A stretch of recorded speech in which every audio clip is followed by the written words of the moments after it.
restrictive, more tension, more tightness, and this is going to be mirrored within your reality. So, give me an example. You may be starting to have more, fights, more, scenarios such as work, where you're starting to fly off the handle for no reason. People are interacting with you, and they're being more pushy. It's not as fluid.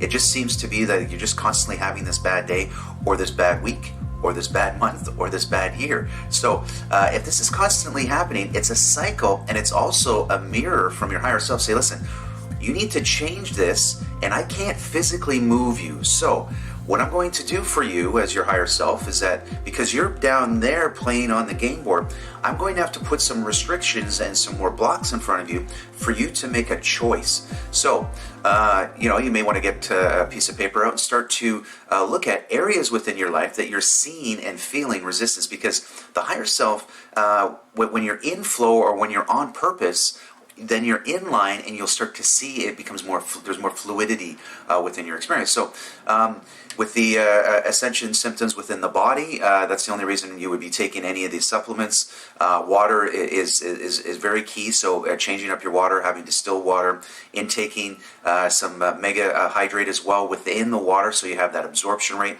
so that you're not just pushing all of this stuff out of your system. On a daily basis, you want to be making sure that your diet is alkaline. Restricting it down to, you may want to start to do some fasting.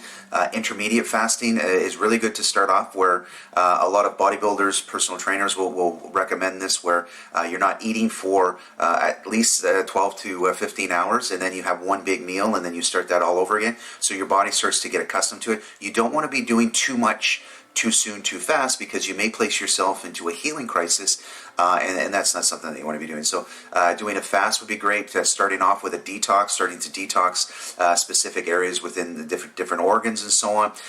Like I advocated in other episodes, I'm not a doctor, so you may want to talk to a health practitioner, or go into a health food store and just ask them what they recommend. I'm not an expert on any of these things. I'm just showing you what I've done in the past. I still keep doing detoxes and so on. You want to be able to flush out a lot of the stuff that's in the bowels, because that's the lower part of the body. When you start to, it's almost like you're going to become a spiritual athlete, a spiritual warrior. The spiritual athlete needs to maintain a certain frequency. So everything in the environment is going to try and suppress that frequency based on what you've been doing in the past. So in the past, you might have liked to go out to fast food restaurants. A lot of things in the fast food restaurants is very high in acidity. If you're drinking a lot of pop, you're eating a lot of hamburgers, a lot of meat. So you want to be changing up your diet. So having your diet to be more alkaline. So a vegan diet is a very good diet to be following. Raw food. You can see a lot of stuff on YouTube there with David Wolf. He's got a lot of really good interviews and videos that he does. So the raw food, vegan diet.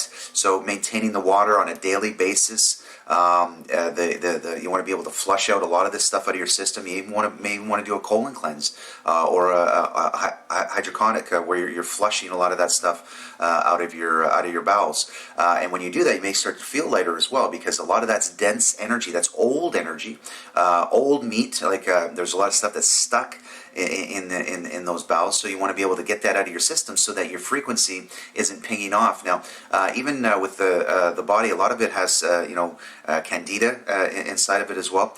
So if you're getting up at different hours of the night and you're snacking and so on, a lot of these parasites, this parasitical energy within the bowels, is actually giving you a signal to get up and have something to eat and so on. So it's actually wanting it to be fed. So if you're craving a lot of things such as sugars and so on, it's because this parasite is feeding from your frequency, and that's why you might be lethargic or tired and so on, because you want to be able to release a lot of that energy out of your system. Now, if you do some research on this too, the body organs are corresponding to chakras. So clearing the body, you'll be clearing most of the frequencies and stuff within your chakras. So you can do some research on that.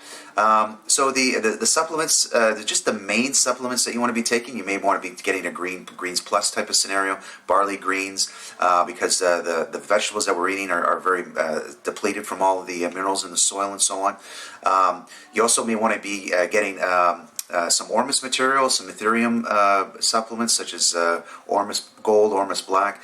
Those will actually start to help with your cells, also with mental clarity and so on. So those are the main supplements that I take, and then you want to be able to take in some Himalayan salt, sea salt. That's just to maintain more of a higher frequency with being alkaline. But when you start taking other herbs and so on, you just want to make sure that you're taking a look at why you're taking that stuff into your body. But the next step would be meditation. Meditation would be on a daily basis, and you really want to be doing that maybe 2 minutes a day. If your schedule is pretty restrictive and you've got a lot of people, or you've got friends, family, and you're very distracted and so on, that's when you're going to start to look at your environment to see where you're taking off course. So meditation on a daily basis, and you're just basically pushing out that signal to the universe to say, what do I need to look at? What do I need to work on today?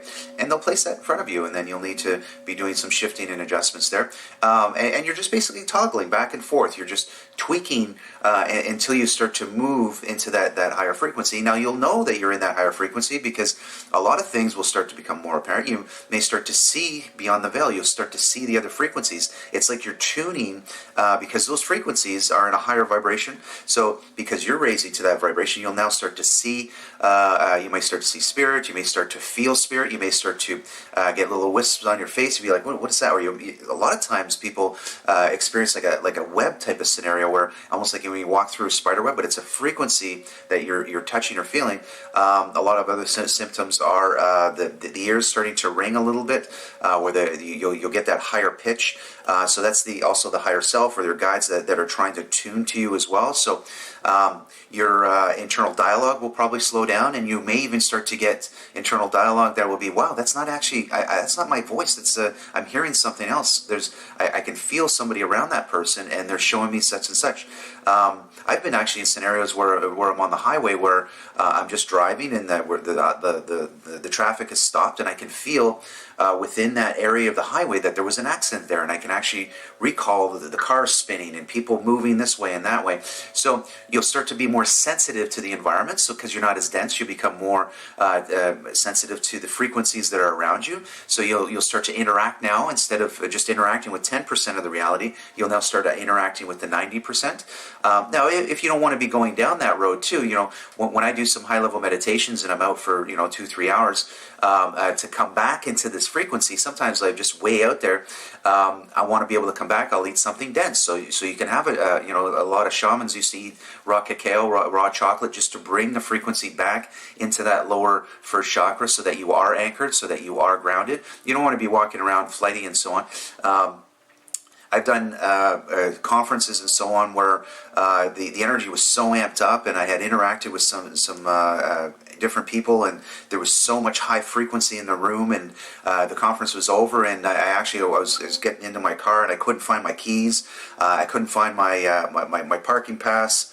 There was stuff going on with the vehicle. I couldn't get it started properly and so on. So I'm sitting in the car. I'm starting to drive out of the parking lot, and the parking lot attendant says to me, he goes, your back door is open. And I was like, oh my goodness, this is crazy. I'm not grounded. I'm too much. I'm not here in the third dimension. I'm more up into the 5 and 6D. So I had to park the car. It felt like energetically I was drunk, so I needed to ground my energy. So you got to be very careful with changing and shifting your frequency. So being able to ground that energy, go for walks, go for take your shoes off, sit in the grass, interacting with the sun, interacting with nature is very key as well. You may start to feel frequencies, the elementals, the energy within the trees and in nature and so on. So